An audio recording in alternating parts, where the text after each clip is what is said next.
Today I'm going to show you how to weave in your ends, which are these little tails at the start and the end of a project. You don't want those hanging off, so we're going to show how to tie them off so that your work doesn't come unraveled, and hide them. So when we get to the end of our work, what we want to do is secure our project so that it doesn't come unraveled.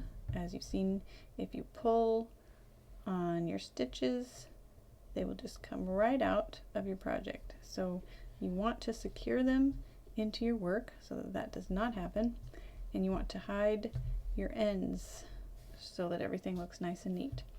So first of all, you're going to finish off, is what they call it. So when you're all done, you're going to clip off the end of your yarn, and to finish off, you just pull on your hook so that yarn comes up, and then when you tug on it, it's not going to come out undone. So that is pretty secure, and you would of course want to make it more secure. And you might think, oh, I need to tie a knot, but a knot is not going to look very nice.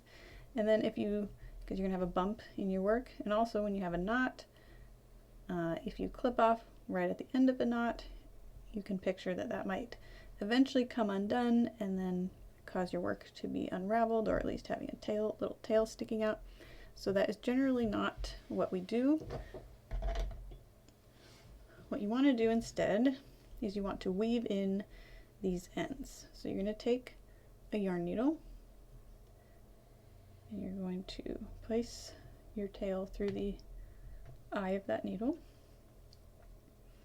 and then you're going to kind of pick a spot that's close to where you ended up, and you're going to put that yarn needle just through some of the loops so that it's hidden in between those stitches, and then you're going to pull it through gently, keeping your tension the same.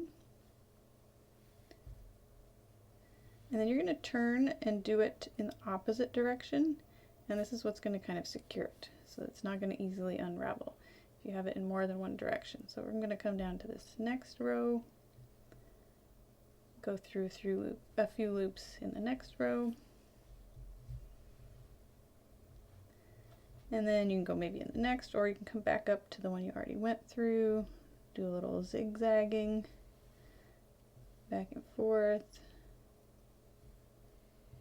You just want to do it at least 3 times, but you can do it until you feel like it's secure.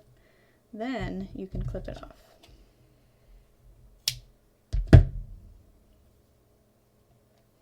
Now I'm going to do the other tail.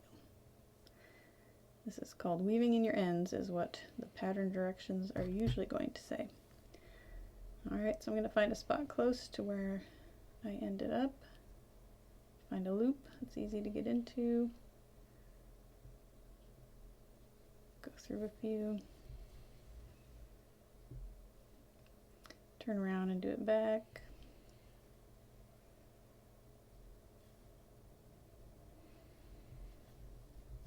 I'm going to come down to the next row, do it through a different row.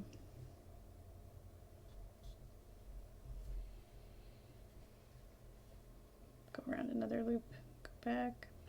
So you're just zigzagging so that that yarn is not just sticking straight out through one row and easily slips out, but it's going to be harder for it to zigzag its way out of there. So clip that off. And amazingly, you cannot see where those ends went. And that's all there is to it.